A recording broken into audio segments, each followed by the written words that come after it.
안녕하세요. 돈의 흐름을 알기 쉽게 짚어드리는 돈 흐름 지도실입니다. 혹시 2026년에 내가 내는 대출 이자가 갑자기 확 오를 수도 있다는 이야기 들어보셨어요? 오늘은 바로 그 대출 금리 쇼크가 대체 뭔지, 그리고 이 거대한 파도 속에서 우리가 어떻게 살아남을 수 있을지 아주 명확한 생존 가이드를 알려드리려고 합니다. 혹시 은퇴를 앞두고 매일매일 시장 상황에 마음 졸이지 않으면서 안정적인 현금 흐름을 어떻게 만들 수 있을까 고민하고 계신가요? 아니면 사회생활을 막 시작해서 차곡차곡 돈을 모으는 중인 분들이라도 오늘 이야기는 정말 중요할 거예요. 오늘 제가 드리는 이야기가 단순히 겁을 주려는 건 절대 아니에요. 오히려 앞으로 다가올 변화를 우리가 정확히 알고 함께 단단하게 준비할 수 있도록 돕기 위한 거니까요. 오늘 내용이 도움이 될 것 같다면 미리 좋아요 한번 눌러주시고 구독도 부탁드립니다.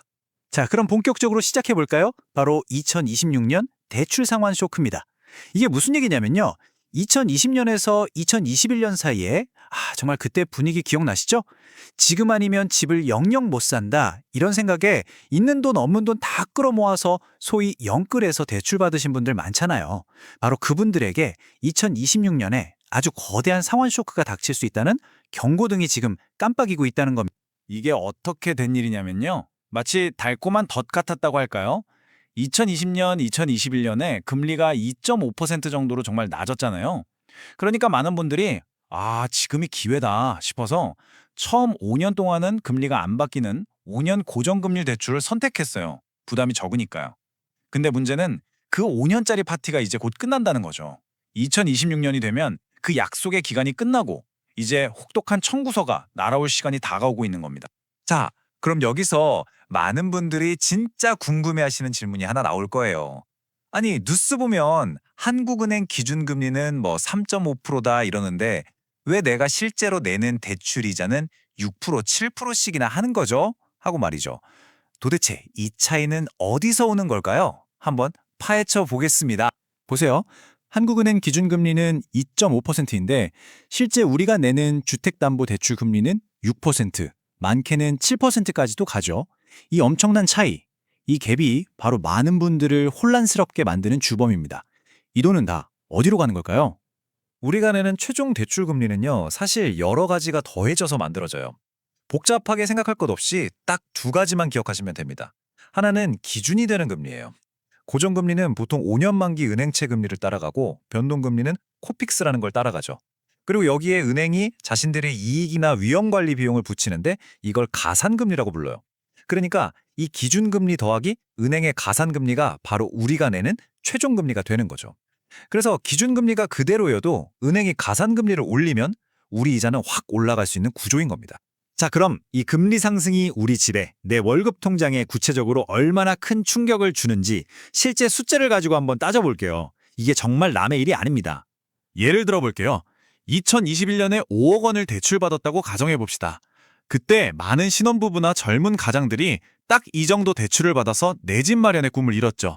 그때의 금리가 2.5%였으니까요. 30년 동안 원금이랑 이자를 같이 갚는 조건으로 계산하면 한 달에 약 197만 원 정도를 냈어요. 당시 소득으로는 이 정도는 충분히 감당할 수 있겠다라고 생각했던 금액이죠. 그런데 2026년에 5년 고정 기간이 끝나고 금리가 만약 6.2%로 재조정된다면 어떻게 될까요? 월 상환액이 무려 306만 원으로 뛰어오릅니다. 보이시나요? 매달 197만 원 내던 게 306만 원이 되는 겁니다. 차액이 무려 109만 원이에요. 여러분, 한 달에 109만 원. 이게 어떤 돈인가요? 월급의 상당 부분이 그냥 이자로 순식간에 사라지는 거예요. 이 갑작스런 부담이 한 가정을 정말 순식간에 벼랑 끝으로 내몰 수 있다는 겁니다. 이건 그냥 숫자가 아니라 우리 가족의 삶의 질이 걸린 문제인 거죠. 이게 정말 단순한 숫자의 문제가 아니라는 걸 이 한마디가 보여주는 것 같아요. 이런 익명의 목소리처럼 미래에 대한 희망 대신에 하루하루 불안감을 안고 버텨내야 하는 수많은 가정의 진짜 고통인 겁니다. 자, 그러면 이런 생각이 드실 수 있어요. 아니, 그렇게 힘들면 그냥 집 팔면 되는 거 아니야? 네, 맞아요. 그게 가장 간단한 해결책처럼 보이죠. 하지만 안타깝게도 이제는 그 가장 쉬워 보였던 탈출구가 꽉 막혀버렸습니다. 이유가 뭐냐면 바로 스트레스 DSR이라는 새로운 규제 때문이에요. 말이 좀 어렵죠? 아주 쉽게 설명해 드릴게요. 이건 은행이 대출 심사를 할 때 앞으로 금리가 더 오를 수도 있으니 그걸 감안해서 대출 한도를 좀 줄여서 내주자. 이렇게 생각하는 거예요. 일종의 안전장치인데 이게 구매자 입장에서는 대출받을 수 있는 돈이 확 줄어드는 결과를 낳는 거죠. 그러니까 핵심은 이거예요.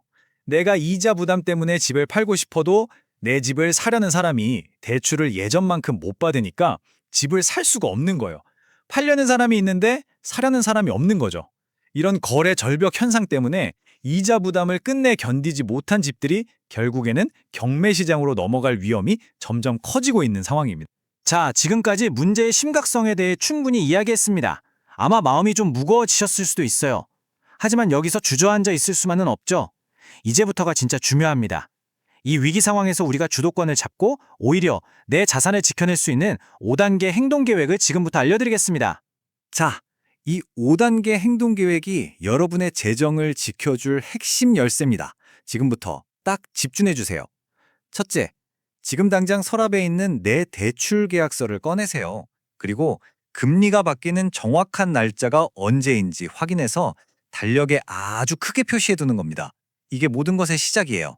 둘째, 그 날짜에 금리가 6%나 7%로 올랐을 때 내 월 상환액이 얼마가 될지 미리 계산을 해보는 거예요. 그리고 그 돈을 우리 가족이 감당할 수 있을지 냉정하게 판단해야 합니다. 셋째, 은행에 가만히 있지 말고 먼저 전화하세요. 금리 인하 요구권이라는 게 있습니다. 그동안 내 신용 점수가 올랐거나 소득이 늘었다면 이걸 사용해서 금리를 낮출 기회가 분명히 있습니다. 적극적으로 요구해야 해요. 넷째, 정부가 지원하는 더 낮은 금리의 대출로 갈아탈 수 있는지 꼼꼼히 알아보세요. 예를 들면 특례보금자리론 같은 상품들이죠. 조건이 조금 까다로울 수는 있지만 만약 가능하다면 이게 가장 좋은 방법 중 하나입니다. 마지막으로 다섯째, 만약 이 모든 방법을 다 써봐도 도저히 감당이 안 된다는 판단이 서면 최악의 상황, 즉 집이 경매로 넘어가는 걸 피하기 위해서 손해를 좀 보더라도 미리 집을 파는 것을 진지하게 고민해야 합니다. 이게 내 소중한 신용을 지키는 마지막 선택일 수 있습니다. 저희 돈흐름 지도실이 항상 강조하는 게 있잖아요. 묻지마 투자 같은 투기적인 열풍에 휩쓸리지 말고 원칙과 기준을 가지고 미리 계획하고 대비하는 게 정말 중요하다고요. 지금 우리가 마주한 이 상황이 바로 그 중요성을 너무나도 명확하게 보여주는 사례라고 할 수 있습니다. 오늘 이야기를 마치면서 여러분께 마지막 질문을 하나 던지고 싶습니다. 지금 여러분의 재무 계획은 언제 또 닥칠지 모르는 다음 금리 폭풍우를 견뎌낼 만큼 튼튼하게 잘 준비되어 있으신가요? 오늘 제가 들은 이야기가 다가오는 금리 폭풍 속에서 여러분의 든든한 우산이 되기를 진심으로 바랍니다. 기억하세요. 위기는 준비된 사람에게는 또 다른 기회가 될 수 있습니다. 오늘 내용이 도움이 되셨다면 좋아요로 응원해 주시고요. 이 정보가 꼭 필요할 것 같은 친구나 가족에게 공유도 부탁드립니다. 그리고 앞으로도 저희 돈흐름 지도실과 함께 원칙을 지키는 건강한 자산 관리를 계속하고 싶으시다면 구독 버튼 꼭 눌러주세요. 감사합니다.